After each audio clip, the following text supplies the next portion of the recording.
I've always loved to shoot old guns, but sometimes you've got to make your own ammo. Let me show you how I do that. I have several original Remington rolling blocks that I want to shoot. A couple of early Navy models, an 1871 Army, and a cadet rifle. They're all chambered in the long obsolete 50 caliber pistol cartridge commonly known as the 50 Remington or 50-20-300. The round is loaded with a 300 grain bullet and 20 grains of black powder. Since factory ammo isn't an option, the biggest challenge with shooting these guns is finding the correct bullets and the brass to load them in. Not a problem.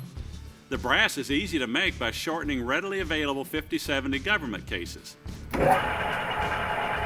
I'll start by holding the case on a mandrel and turn down the rim in the lathe to a diameter of 645 thousandths.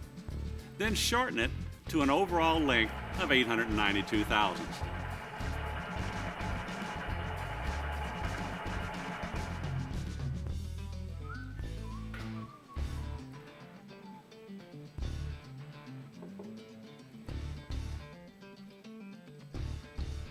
A perfect fit.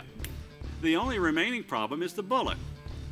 There's an abundance of 50 caliber bullets and molds available with the correct diameter, but they're all too long and heavy to work for this cartridge.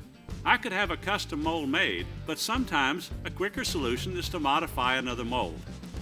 I'm starting with a Lee mold in 50 caliber. It's made to cast a 450 grain bullet that's 515 thousandths in diameter. The diameter is correct, but the bullet will be too heavy. Again, not a problem. I can simply shorten the mold by removing the two bottom grease grooves, which will take off 330 thousandths. I'll remove the sprue plate and place the mold in the milling vise, making sure it's perfectly level.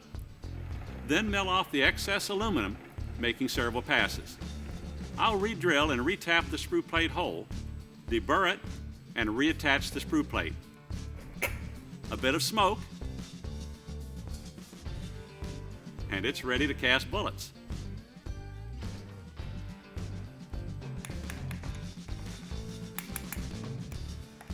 They come out at about 290 grains, nearly perfect for this cartridge. I've had a set of custom dies made using several once-fired cases to ensure the correct dimensions. After lubing the bullets, I'll load up several rounds.